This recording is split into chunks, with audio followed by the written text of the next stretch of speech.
आज मुझे बहुत खुशी है कि हमारे भाई, हमारे मित्र, हमारी पार्टी के सीनियर लीडर सत्येंद्र जैन जी को ऑनरेबल कोर्ट से ज़मानत मिल गई है।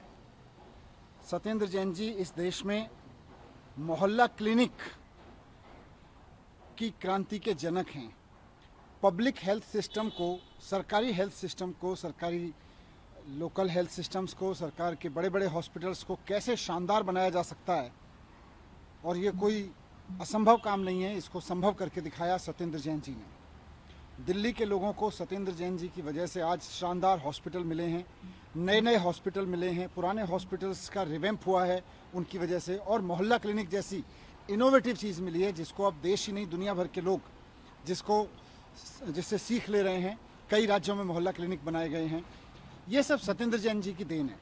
सत्येंद्र जैन जी बहुत मेहनत के साथ दिल्ली के लोगों की सेवा कर रहे थे, लेकिन भारतीय जनता पार्टी ने कुचक्र करके, षड्यंत्र करके, क्योंकि उनको डर लग रहा था कि अगर अरविंद केजरीवाल जी की सरकार इसी तरह से दिल्ली के लोगों की स्वास्थ्य सेवाओं को ठीक करती रही तो दिल्ली नहीं पूरे देश में लोग बीजेपी से भी क्वेश्चन पूछने लगेंगे कि भाई अगर सत्येंद्र जैन और अरविंद केजरीवाल जी दिल्ली के अस्पतालों को ठीक कर सकते हैं तो आप गुजरात के, उत्तर प्रदेश के अस्पतालों को ठीक क्यों नहीं कर रहे?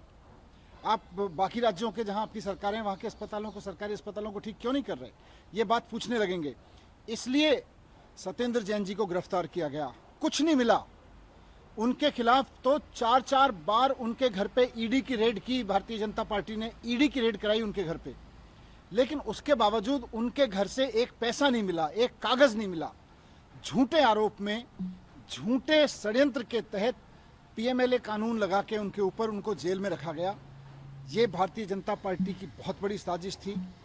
आज भारतीय जनता पार्टी की पूरी साजिश का पर्दाफाश हुआ है, क्योंकि सत्येंद्र जैन जी के खिलाफ कुछ नहीं निकला। आज ऑनरेबल कोर्ट में खुद ये ऑब्जर्व किया गया कि इस केस में अभी तो पता नहीं कितना समय लगेगा। क्यों समय लगेगा? क्योंकि कुछ मामला तो है नहीं।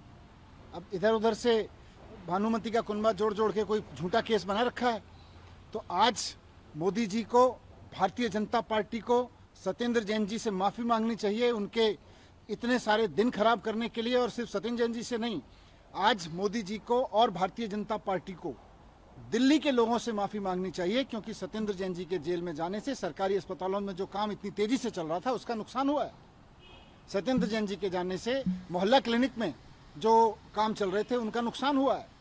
भारतीय जनता पार्टी ने सत्येंद्र जैन जी को जेल में डाला, मुझको जेल में डाला झूठे आरोप लगा के, अरविंद केजरीवाल जी को जेल में डाला, संजय सिंह जी को जेल में डाला। और सब चीज़ों में, इन सब मामलों में एक चीज़ कॉमन है, किसी के यहाँ से कुछ नहीं निकला, सिर्फ झूठे आरोप भारतीय जनता पार्टी ने लगाए और उनकी वजह से उनकी ईडी ने पकड़ के लोगों को जेल में डाला। मुझको भी झूठे आरोपों में डाला, मेरे यहाँ से कुछ नहीं मिला।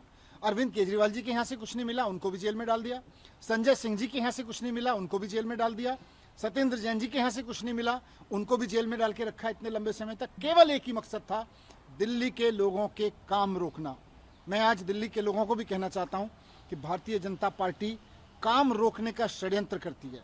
आपने देख लिया कि पिछले 1-1.5 साल में हम सबको जेल में डाल के इनकी मंशा किस तरह से काम रोकने की थी। लेकिन अब अरविंद केजरीवाल जी बाहर हैं, उसके पहले संजय सिंह जी, मैं बाहर आ गए थे, सत्येंद्र जैन भी बाहर आ गए हैं।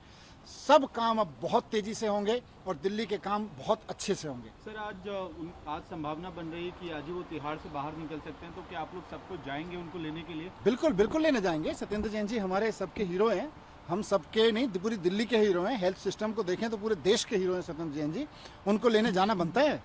विधानसभा के ठीक पहले सारे नेता आपके जो एक एक करके जेल में गए थे, उनके बाहर आने, देखिए भारतीय जनता पार्टी ने क्यों डाला सबको जेल में? सिर्फ इसलिए ना कि मैं, सत्येंद्र जी, अरविंद केजरीवाल जी के नेतृत्व में जिस तरह से एक के बाद एक हेल्थ सिस्टम, एजुकेशन सिस्टम, बिजली के सिस्टम में, पानी के सिस्टम में काम कर रहे थे, उन कामों को रोकना इनका मकसद था। कुछ समय के लिए काम रोके, लेकिन इनकी साजिशें नाकाम हो रही हैं।